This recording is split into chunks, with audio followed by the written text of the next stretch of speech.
Assalamualaikum warahmatullahi wabarakatuh, Bapak dan Ibu, bagaimana kabarnya hari ini? Sehat ya? Alhamdulillah. Perkenalkan, nama saya Robiatul Mukaroma, saya petugas Puskesmas Karangsari. Mungkin Bapak dan Ibu sepertinya tidak asing lagi ya kepada saya karena kebetulan saya pemegang program penyakit tidak menular. Terus alhamdulillah setiap bulan kami sering bertemu untuk melakukan kunjungan. Mungkin di sini tujuan saya bertemu Bapak dan Ibu di sini ingin sedikit memaparkan tentang bagaimana cara pemeriksaan berat badan dan tinggi badan dan akan menyampaikan sedikit pengisian formulir untuk penyakit tidak menular. Kita lihat formnya sekarang, apa saja yang ada di form tersebut dan saya akan sedikit menjelaskan yang ada di tiket. Kita lihat. Baik Bapak dan Ibu, di sini ada formulir screening penyakit tidak menular. Di sini seperti biasa ya, data tanggal pemeriksaan itu harus wajib diisi, identitas peserta apalagi itu ya, harus wajib bisa diisi itu mah ya. Ada nama, NIK apalagi ya, karena sistem sekarang begitu memasukkan NIK langsung muncul semuanya ya data dirinya. Nanti saling berkaitan dengan aplikasi Asik ya. Begitu memasukkan NIK nanti langsung muncul semuanya data Tuan X, tanggal lahir dan lain sebagainya. Di sini bisa dilihat riwayat penyakit menular pada keluarga. Riwayat penyakit tidak menular pada keluarga. Di sini ada juga riwayat penyakit tidak menular pada diri sendiri. Hampir sama isinya ya. Cuman di sini tidak ada benjolan di payudara. Kalau misalkan nanti ada di lapangan ditemukan atau ada yang bilang nanti bisa dikonsulkan, kita cek, kita periksa ya. Terus di sini ada tekanan darah, tinggi badan, berat badan, lingkar perut dan lain sebagainya ya. Bapak Ibu bisa dibaca. Di sini ada form edukasi juga, gangguan indera juga. Saya mungkin di sini akan lebih menekankan kepada tinggi badan dan berat badan ya Pak Bu. Nanti bisa dibaca formulirnya, bagi yang tidak mengerti boleh bisa ditanyakan kepada saya ya. Lingkar perut, pengisian IMT gitu ya.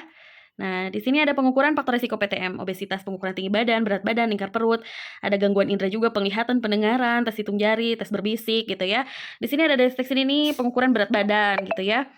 Ada syarat-syaratnya nih, pengukuran diletakkan yang menggunakan timbangan injak atau digital ya, yang sudah dikalibrasi terlebih dahulu. Letakkan alat di lantai yang keras, jadi tidak boleh di kasur gitu ya. Tidak boleh di hal yang empuk-empuk lah gitu ya, harus di yang keras. Posisikan angka menunjukkan 0 sebelum diinjak ya, Pak Bu. Terus upayakan mata pengukur injak lurus dengan skala gitu ya. Cara pengukurannya, klien berdiri tegak, memakai pakaian yang seminimal mungkin. Jadi jaket, handphone, alas kaki, dan lain sebagainya yang memberikan beban gitu ya, harap dilepas dan dicopot ya. Terus di sini ada pengukuran tinggi badan ya. Pengukuran tinggi badan dilakukan dengan alat mikrotoa, alat ukur tinggi badan 2 meter yang sudah dikalibrasi atau ditera terlebih dahulu. Jadi tidak boleh langsung manual ya, harus sudah ada yang di dinding ya, seperti gambar di contoh ini, ada yang di dinding yang sudah kalibrasi terlebih dahulu. Terus mikroba diletakkan di lantai yang rata, dinding yang tegak lurus, tarik pita meteran ke atas sampai menunjukkan angka 0. Lalu rekatkan dan tempelkan mikroba pada dinding. Hasil pengukuran dibaca pada garis merah dengan kelipatan 0,1. Terus cara pengukurannya bagaimana? Cara pengukuran posisikan klien berdiri tegak pada permukaan lantai yang rata tanpa memakai alas kaki ya. Jadi, terus kedua, tumitnya harus nempel ke dinding. Tumit harus nempel ke dinding dalam posisi agak terbuka di bagian kaki, jari kaki gitu ya. Terus pantat, punggung belakang nempel pada dinding. Jadi yang menempel tumit, pantat, punggung, belakang kepala menempel pada dinding itu harus tegak lurus ya. Pandangan mata lurus ke depan, lengan menggantung santai ya. Terus meteran mikroba diturunkan hingga mengenai puncak kepala klien, seperti yang ada di gambar ini ya. Kemudian dilakukan pembacaan hasilnya. Alhamdulillahirrahmanirrahim, Bapak dan Ibu, kita tadi sudah melihat sedikit cuplikan, sudah mendengarkan sedikit pemaparan materi yang saya sampaikan tadi. Mudah-mudahan dapat dimengerti, dapat dipahami oleh Bapak dan Ibu dengan baik ya. Semoga apa yang saya sampaikan dapat diimplementasikan nanti di lapangan. Tapi saya rasa Bapak dan Ibu tidak akan bingung, tidak akan pusing lagi gitu, karena saya rasa Bapak dan Ibu sudah sering melakukannya, sudah sering melakukan pengukuran tinggi badan, sudah sering melakukan pengukuran berat badan di Posyandu, di Posbindu.